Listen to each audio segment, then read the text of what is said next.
I drove 7 hours to attend my little sister's wedding. I even took leave from work to make sure I wouldn't miss her big day. When I arrived at the venue, dressed and carrying a gift I'd spent months planning, my parents stopped me at the entrance. My mother smiled awkwardly. My father wouldn't even look me in the eye. Then Mom said words I'll never forget. Family members only. You'll have to watch the ceremony on the live stream. I stood there stunned. 3 days later, Mom called screaming that her credit card wasn't working.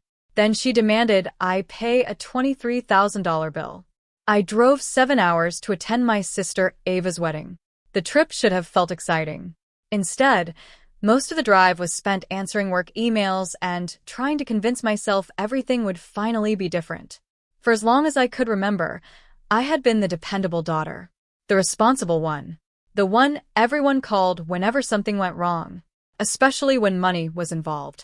A broken water heater, unexpected medical bills, home repairs. Somehow, my phone always rang, and somehow I always helped. I never really minded. They were my family. At least that's what I believed.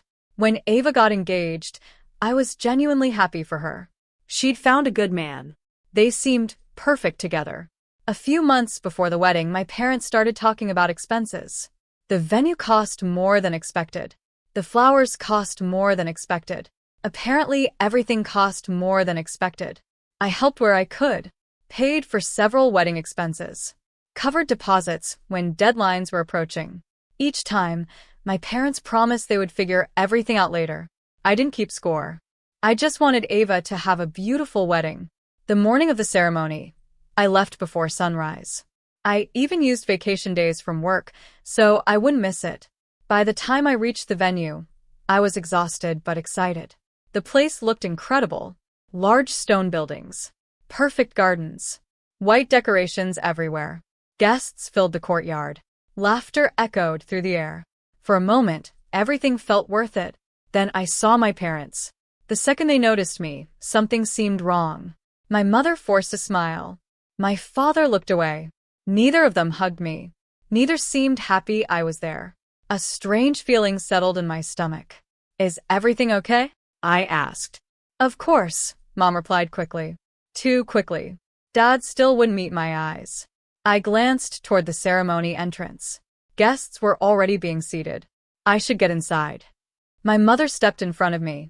The movement caught me completely off guard. Actually, she said, there's been a change. A change? She exchanged a nervous glance with Dad. Then came the sentence that changed everything. Family members only for the ceremony. I blinked, certain I had misunderstood. What? The seating is limited. I stared at her. I'm Ava's sister. I know. Then what do you mean family members only? Neither answered immediately. Finally, Dad cleared his throat. Some important guests needed seats. The words hit harder than they probably intended. Important guests. Business associates. Family friends. People I'd never met. Apparently they mattered. More than I did. I looked around. Several distant relatives were already walking into the venue. People I saw once every few years. Yet somehow there wasn't room for me. Ava knows about this? I asked. Mom hesitated.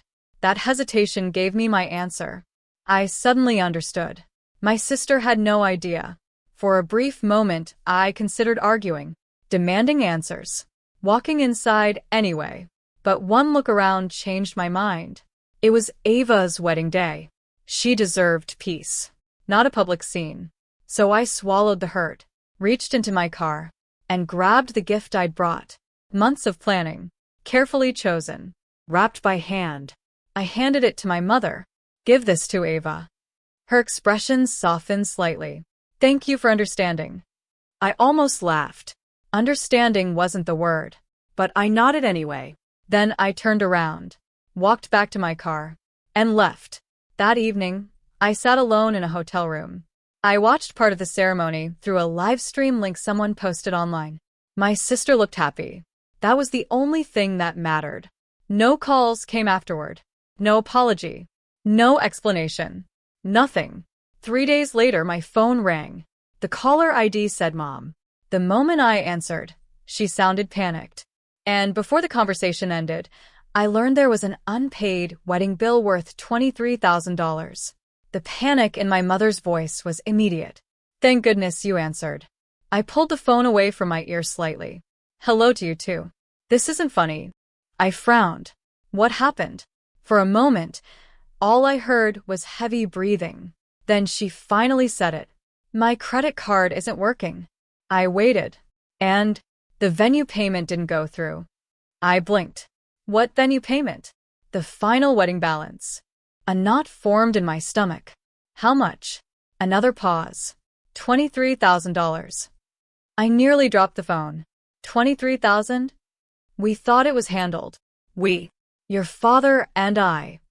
I sat down slowly. Something about the conversation felt strange. What exactly does this have to do with me? The silence that followed answered the question before she spoke. We thought you would cover it. I actually laughed. Not because it was funny, because it was unbelievable. You thought I would pay $23,000? Don't make this difficult. Difficult? My voice stayed calm. Dangerously calm. Mom, I wasn't even allowed into the wedding. That's different. There it was. The sentence that somehow made everything worse. Different. As if excluding me from the ceremony and expecting my money were unrelated events. I shook my head. No. It's actually the same thing.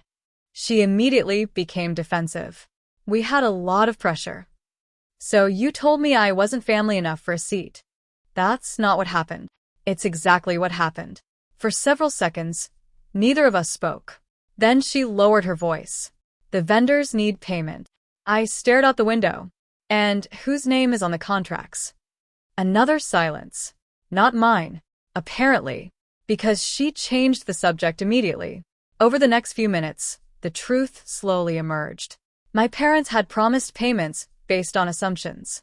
They assumed I would help, like I always had, without asking, without discussing it, without even informing me. The entire plan depended on access to money that wasn't theirs. And now reality had arrived. The vendors wanted payment. The venue wanted payment. Everyone wanted payment. Just not from me. That afternoon, my sister called. The moment I answered, she sounded upset. Why didn't anyone tell me? I sat upright. You know? Everything. Her voice cracked. The ceremony. The seating. The bill. Apparently, one of the vendors had contacted her directly. The financial mess was no longer secret. Ava, I'm sorry. No. She interrupted immediately. I'm the one who's sorry. I closed my eyes. For the first time since the wedding, someone in the family had actually apologized. I had no idea they stopped you. I know. I would have never allowed that. I know. A long silence followed. Then she asked the question she'd apparently been avoiding. Are you paying it? The answer came easily. No. She didn't sound surprised. Honestly, she sounded relieved. That evening, Ava confronted our parents. The conversation did not go well. They tried explaining, tried justifying, tried blaming stress, tried blaming wedding pressure. Every explanation only made things worse. Family members started hearing what happened. Questions followed, then criticism, then uncomfortable truths. For years, my parents had treated my support as something guaranteed. Not generosity, not kindness, an obligation. Now people were finally noticing. The vendors eventually worked directly with the individuals who signed the agreements, exactly as they should have. No dramatic rescue arrived. No surprise payment appeared. Just accountability. Over the following months, Ava and I became closer than ever. Without interference. Without expectations. Just sisters. Looking back, the $23,000 bill wasn't the real problem.